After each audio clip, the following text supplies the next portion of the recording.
sets up on the left. Play clock at 5. Pass is... You're listening to In The Huddle AU.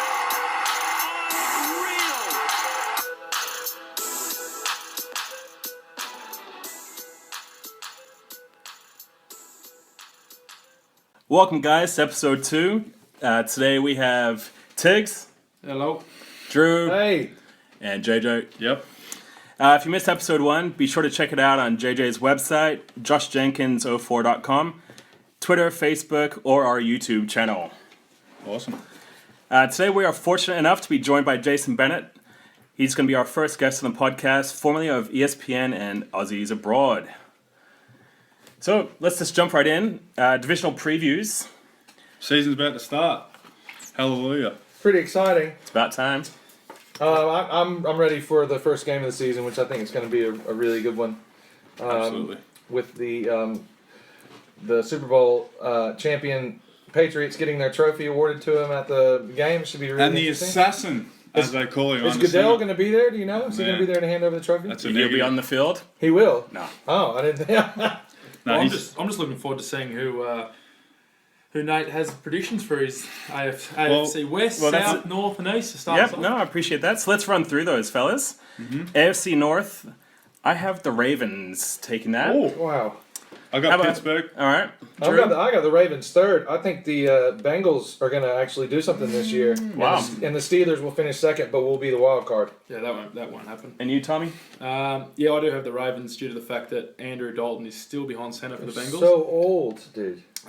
So that's the only reason I'm going to go That's a good division, I guess. All right. We're very split there. Very good. I'd say the AFC North is probably the best division in football. No love for the Browns. wow. Wow. Respectively disagree, but I wouldn't. AFC South, I have the Colts. Yes, unanimous. I don't think that's going to be... yeah, have to be. Yeah, you got to do that. I have the Texans as another wild card as well. Yep. Okay. Nice. AFC West, Broncos. This is another tough division, but I'm going to also go with the Broncos. But do you reckon Oakland can make any noise in that division this year? They're my team that I have on the rise. So, what about you, Drew? I have a feeling those guys are going to beat each other up. Peyton's, I mean, God love him, but he is really old. He can't even feel his fingers anymore. He's had a horrible back surgery. Obviously lost, what velocity he had last year. I've got the Chiefs winning the... I have the Chiefs. well? I'm All with right. the Chiefs. The Chiefs are my... I'll be watching them close this year. I think they can do big things. Drew, so surely if you're the Steelers, you'd be much happier in the North than the West. I don't know, man. Those guys really beat the crap out of each other. They all have really good defenses. So, in this league, you really only go so far as your quarterback will take you. And I would take the Bengals just because I think that Dalton, even though he didn't have a good preseason, he's going to do something this year. Some nice looking quarterbacks in that West group. All right, that's interesting. Let's move to the AFC East, fellas. Oh, Here we go. From what you were predicting a week ago, this will be an interesting conversation. Well, I think it has been a big week, hasn't it? So with Brady back at the realm, I have the Pats finishing number 1. That is so spineless. I've stuck with Miami. Miami, okay. Yeah, I very think good. Tannehill's going to... Miami. Yeah. I think Tannehill's going to improve a lot. He's got some weapons with Landry there. Improved to be the assassin. Sue and Wake and those boys who can get after Tommy a little bit. And they've lost too many weapons in Foxborough for mine. Yeah, I think the Patriots do it again. Belichick always finds a way to plug and play players. I mean, that's what his MO is. So he will always find a way until the day he doesn't. And I think this year will be the day he This doesn't. is probably the biggest question here is who Tom thinks. Yeah, well, it's obvious. I'm going to go with Drew as well. I just cannot see them getting beaten. There is just... I know that Ryan Tannehill has improved, but he's just nowhere on the level which is going to be able to compete with the... Lucky there's 53 on a roster. and the Dolphins defense are they're good, but I'm just the Patriots always find a way, man. There's a reason why they've won so many Super Bowls as of recently. It hasn't been the same players. All right, my favorite division, the NFC. In the North, I have the Packers finishing at the top. Yeah, I think the Lions can put in another good performance and they might scrape in somewhere, but I think Green Bay are going to get Yeah, that I think done. the same thing's going to happen as well. Green Bay will definitely be taking the North, I think, in a canter. Agreed. Megatron, can he have a big year, Joshy? Oh, no doubt he can have a big year. He has a big year every year. Well, It's just a shame he doesn't play on a better team because he is a fantastic wide receiver. Yeah, no, the Pack are going to be too strong there. And in the South, I have the Saints.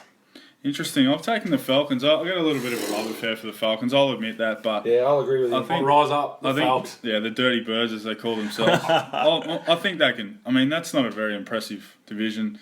No. You can't make a massive case for any of those guys. I think the Falcons. It's are another gonna one of those just hang in things. there. Yeah, it's another one of those things where they're just going to go as far as the quarterback's going to take them. If Cam gets crazy this year, Yeah. Carolina could do well. Same with Drew Brees. He's obviously got some records in the NFL, so if he gets a hot hand again, it could happen. But I would definitely take Atlanta at the top. New Orleans for me. I've just got to go with the veteran QB. He's got it done too many times. So the other Another ones just aging been roster. they've just been inconsistent, the other two teams. And I mean, I'd like to see Matty Ryan sling the thing to Julio, as he's my first pick of my fantasy team. But I'm going to stick with the Saints. And then probably the best division in football, the NFC West. I have the Seahawks. Just You're only saying that because flying. you're from that area. That's the only reason why you're saying that. Relax. Actually, Who do you have, Josh? Can't look past Seattle. Cannot look past Seattle. I like what the Rams may be able to do, but you can't look past Seattle for mine. Yeah, I do have Seattle at the top of that only because of the competition, but I don't see them going back to the Super Bowl this year. Yeah, I'm looking past Seattle. I'm going to go with the Cardinals. I just think they got off to a Wow. great start last year, and then losing Carson Palmer was huge. So Probably the most controversial pick so far. yeah, I think they've got a super team, and as Josh alluded to before, it's all about your 53, Nathaniel. And the East, fellas, I have the Cowboys. Well, I've got the Cowboys written here, and then you can see a little double arrow because I've The Eagles. 5 minutes ago I just changed it. I think the Eagles are going to get it done. I like getting DeMarco, not only acquiring DeMarco, but robbing the Cowboys of him. That could be the difference. So I'll stick with the Eagles until Chip's master plan fails. Yeah, the Cowboys are definitely going to be one of those running back by committee teams, but I really think that they're angry about what happened last year at the end of the season. So I see a really good NFC Championship matchup between Dallas and Green Bay, and the winner of that will go to the Super Bowl. It'll be a fantastic matchup against the Patriots. Some exciting teams in this little grouping. I'm going to go with the Eagles as well, but gee, I like the Giants, and I don't think they're going to be, have great success this year, but they've got some great weapons on that offense, and they're going to be really good to watch this year. And when we're getting up at 4:30 on those Monday mornings, Josh, it's going to be fun Is watching OBJ Weapons and the plural or just Odell Beckham? boys. No, plural. What, Victor Cruz? They acquired Shane Vereen in the off season as well. So you're throwing weapon around lightly. No, I like him. Eli, man, Fair enough. he's a weapon. Yeah, Eli. I mean, the guy does have rings. You can't really Yeah. say something about a guy who's won a Super Bowl. All right, well, let's move to end of season awards. MVP, I mentioned it last week. I have Andrew Luck. Absolutely. Yeah, I would definitly agree. I mean, unless something just completely goes Yeah. awry for him this season, The he's one, looking to be the the one best thing I'll quarterback. throw up, if Watt if he replicates last year's, I think if it didn't happen last year, it's not going to happen. Yeah. I mean, that was Pure domination. he'll never. There's no way that he could possibly top Back that, to back for what me, he did boys. last year. A-Rod. Reckon he can get it done.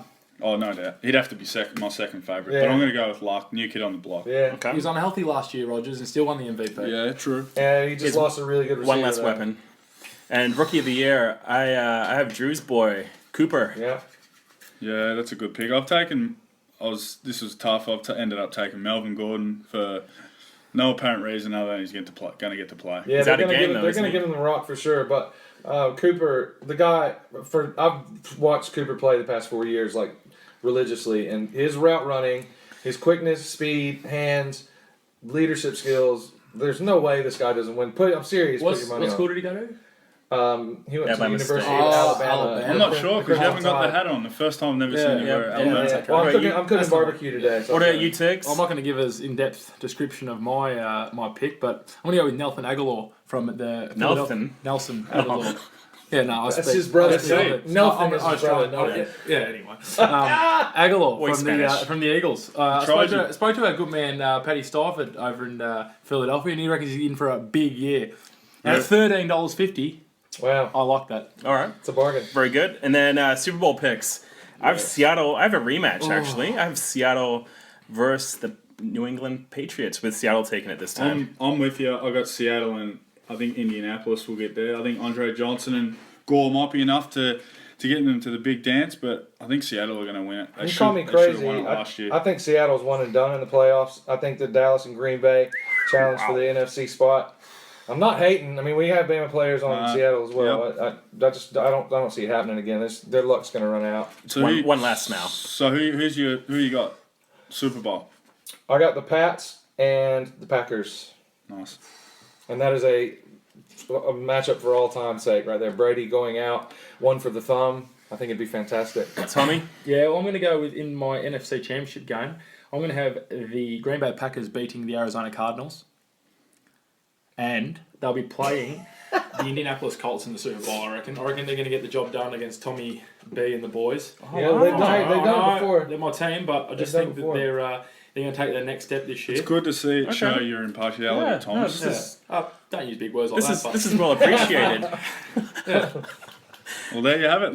We can check back at the end of the year. And I know you guys didn't have it as well, but I just wanted to throw in Sammy Bradford in for a comeback player of the year as well. comeback player of the year. Yeah, $650. That's a fair pick. Nice You little want $10 him. bet. You want him to do something, don't you? He's been in the league a long time, and he was really good. I hope he does well. He was really good. It was at Oklahoma. Yep. And he just really hasn't done anything. Former number one. Yeah, he was. I hope he does well as well. In our next segment, I'd like to introduce our guest today, Jason Bennett.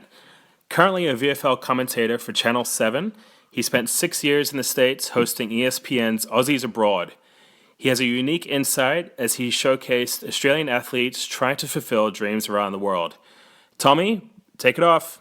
Jace, it's Tom here, mate. I just wanted to ask you a little bit about how you've seen the NFL's growth over the last 50 years and going to, I say, the number one sport throughout the States.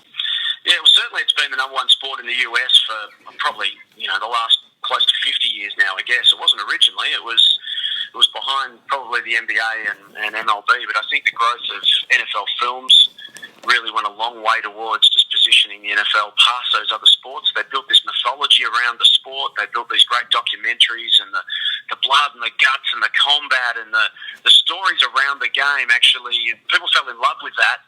And it gave them a reason to sort of connect with the game and watch the game. And the other sports are asleep at the wheel a little bit by comparison. And the NFL has certainly got the jump on them. And I think that was part of the reason why they got to be so popular. And I think probably the other reason why the NFL is just so big in the US is that there's actually a saturation of baseball and basketball. It's on every night for months and months and months. I mean, baseball's a 162-game season. Even if you're a passionate baseball fan, it's still almost impossible to see every game your team plays. It just takes over your entire life. There's 28 games a month. So I think football does a much better job at making every Sunday a big event. Every game means something. Whereas in baseball and basketball, when you're in the middle of the season, everyone's excited early on and then they kind of drop off because each individual game doesn't really mean anything. And then in the run-up to the playoffs, everyone gets excited again. But with football, you got those 16 weeks, every game matters. Yeah, so Jason, how many years did you live in the U.S.? 6 years. 6 years, fantastic. My question from an American living here in Australia, what's the difference that you found between sporting cultures in America versus Australian in society? I mean, you spoke a little bit about society there, but how do you see the contrasts of the two? Yeah, there is a really big difference. And talking to college football coaches and basketball coaches over in the US, and professionally and at college level, the big difference, and the reason they love Australians over there so much, Australian athletes, is that Australians are brought up with a very much team-first attitude. And to any Australians listening, it's just second nature to us. We can't imagine it being any different. Yeah, it's all about the team. Yeah, I'll do whatever role you need. If I need to sit on the bench, that's fine. Whatever it is, it's team first. What I've noticed in America, and this is what the coaches tell me as well, sport is almost seen more as a means to an end for a lot of people in America. You play it with the idea of if you get to be quite good, you can get a free college education out of it, and then if you're good again, you might go to the pros and make a living out of it. And people kind of tend to drop off when that dream ends. If you're not good enough to play college, people just stop playing. If you're not good enough to play in the pros, they just stop playing. And so there's this mentality, and I know these are massive generalizations, of course, but the coaches themselves say there's more of this mentality when kids turn up to college. They've been the superstar athlete right throughout high school, and their job's been to try and get noticed so they get to college. And then when they get to college, they want to get noticed so they can go to the pros. So the American kids tend to be a little bit more me focused in terms of I want to make sure whatever role I'm playing in the team showcases my talents. Whereas the Aussie kids turn up with a different viewpoint, and they're just sort of like, hey, I'll do whatever role you want, right? Yeah, I've always played that position, but if you need me to play some other role, I'll do that. If you need me to sit on the bench and play limited minutes, that's fine. So the US coaches, they just love that about the Australians, that team first mentality. Yeah, that's a great point. That's a great point. Jason, I'm going to ask you a question actually more in regard to your path, and that is what or who motivated you to start Aussies Abroad? Yeah, look, it was an idea that I'd had while I was still living in Australia before I moved to America a couple of days after the 2008 AFL Grand Final. And when I got over there, I went there with the intention that we were going to, look at creating content to come back into Australia. And so the Aussies Abroad one was an obvious one because from a personal perspective, even growing up, the reason I connected with international sports was through the Australian athletes. And, that was very much the case. If the tennis was on late at night and it was a German playing a Russian, I really didn't care less. I didn't have a dog in the fight, so it didn't worry me. But if it was an Australian, I'd be happy to sit up all night and watch it.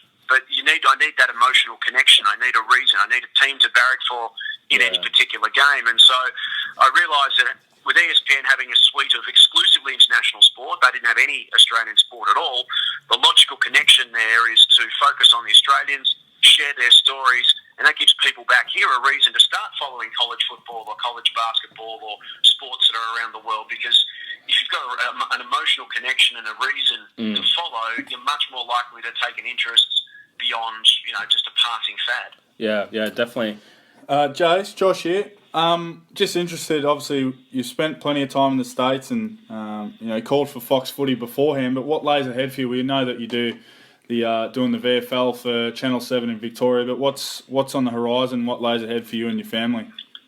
Yeah, it's a pretty much open book at the moment, Josh. I've spent most of the year developing a number of different sort of TV projects and pitching to networks and going through that whole process, which is, at times a pretty frustrating one, but it's just a necessary evil in our business. At the moment, it really is an open book. I mean, footy season's almost finished for me, and then I've got the summer coming up. So, we could go in a number of different directions. I certainly would love to get back overseas and do some things, not permanently, just do trips and get over there and spend a bit more time with Australian athletes and continue the Aussies Abroad franchise, because I think there's much more interest in, and it's growing all the time. We see with Jared Hayne, it's quite amazing, but there's a lot more interest now in Australian athletes doing great things overseas, and I think there's so many great stories over there still to be told. Jason, what's your take on the almost advertising from Fox about Jared Hayne over here in Australia? OTT? The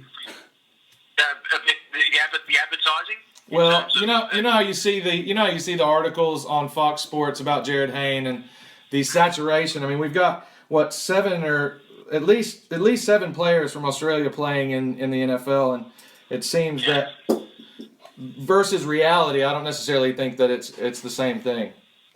No, it's very true, and I understand why. And look, Fox Sports is a Sydney-based organisation. This is the first time they've had an NRL player go over to the NFL, so it's for Sydney-siders in particular, it's something. It's a massive novelty, and obviously he's an enormous name. I mean, I'm certainly not playing any of that down, but I think that's part of the reason. Whereas I think those that come from an AFL state and know that Darren Bennett and Sav Rocker and Ben Graham and a host of blokes have gone over and done it over the years, we don't belittle their achievement. It's absolutely incredible what they do. But for those that come from an AFL background, it's not the first time. So I think that's part of the reason. And he's obviously a massive name here in Australia before he left, and what he's done is quite phenomenal. But yeah, I mean, I think what it has done, there's good and bad in all of this. I think it's great that there's a much greater interest in NFL than there has been in the past. I feel a bit sorry for the other Aussie guys who are doing amazing things and just getting completely forgotten.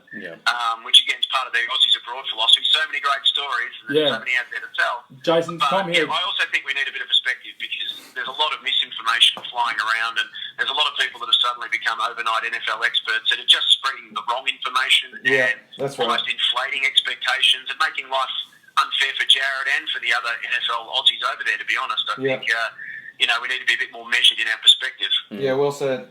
Jason, it's Tom here again, mate. You spoke about just a couple of those other Aussies as well. Do you want to touch on a couple of those, the likes of Jesse Williams and, the really good story of Jordan Berry as well, who's at Pittsburgh? Yeah, that's right. I mean, you look at Jesse, and heart goes out to Jesse. What an awful run he's had. I mean, he was a star at Alabama.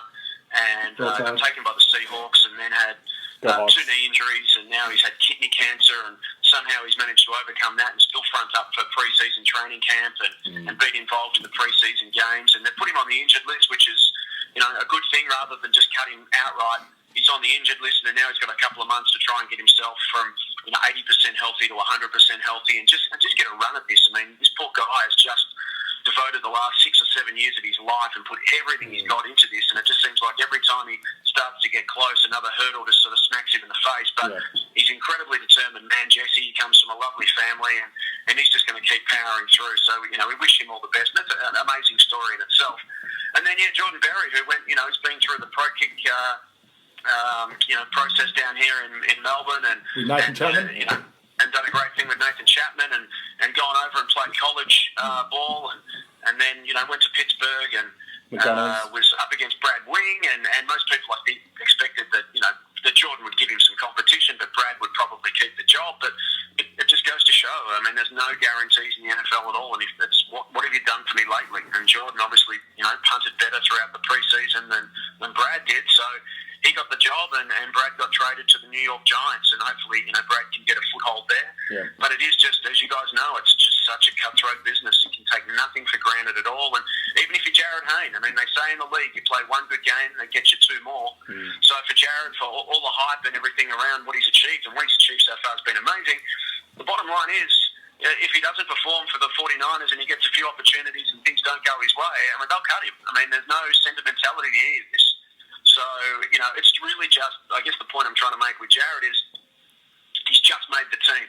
This is just the beginning, and the hard work really starts now. And I guess in AFL terms, he's just been drafted, and he's got a huge road ahead of him, and he knows that, and he's not putting the expectations and the pressures on himself. But I just feel a little bit sorry for him that people in Australia are tending to pump him up pretty high, and it's like we're always going to have viewing parties for the first game next week, and there's no guarantee he'll even play.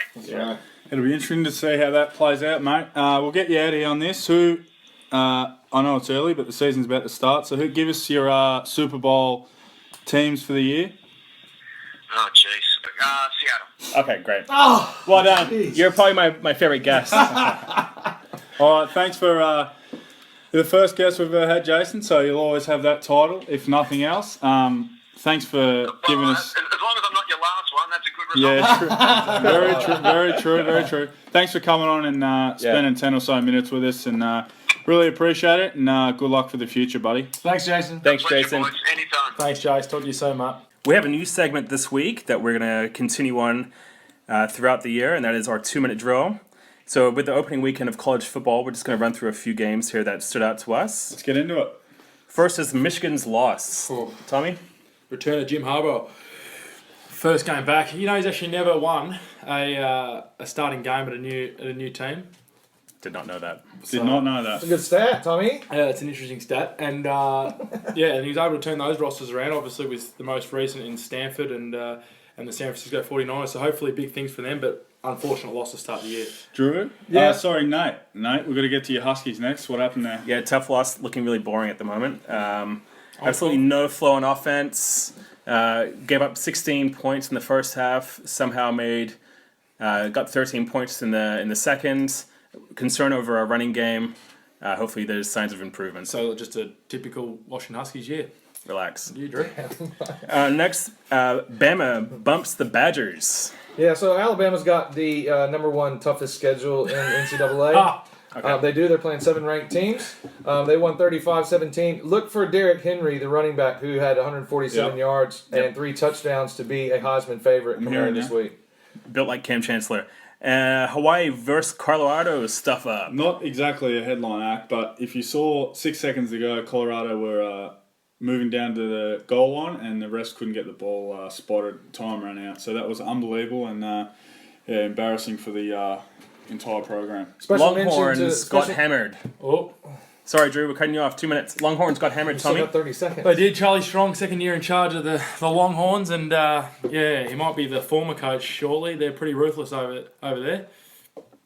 They only expect to win, nothing else. And then lastly, LSU, McNeese got cancelled. Yeah, it was going to be an absolute cracker of the game.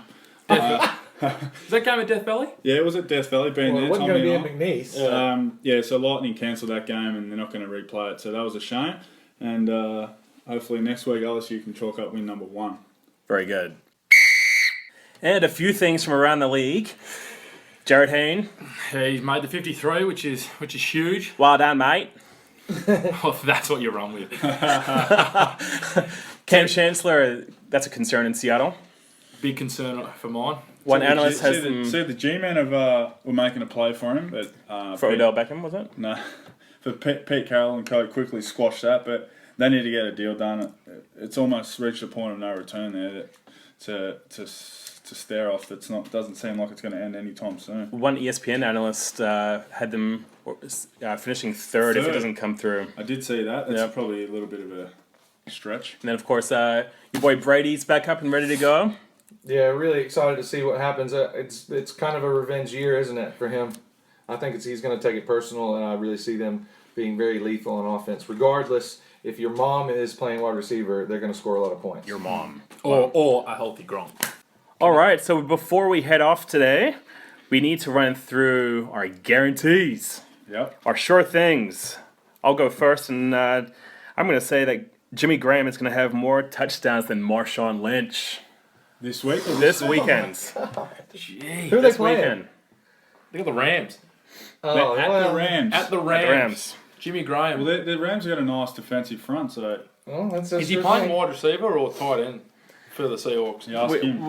We all know he's a wideout. I think it's a good job as a defense to make Seattle beat you in passing because their running game is staunch. You have to stop one or the other. Is that a sure thing though? Because Robert Quinn's not letting beast mode bust the outside. This is my sure thing. You don't need to worry Yeah, I'm about just it. asking. I'm just asking What's if you are absolutely sure about it. I am 100% Thomas, guaranteed. what's What's yours, Tommy?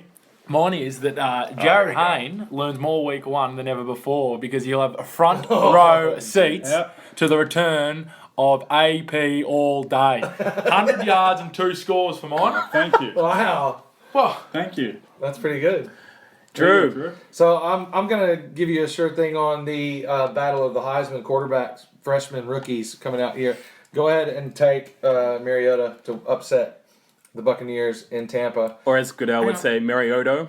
Mariota, yeah. Like it. Yeah, so he Mariota has a fantastic set of leadership skills. No, not those. He has a set of leadership skills backed up with a pretty academic brain. The guy understands football, so his playbook is going to be much more expansive than the Bucs are going to have with Jameis.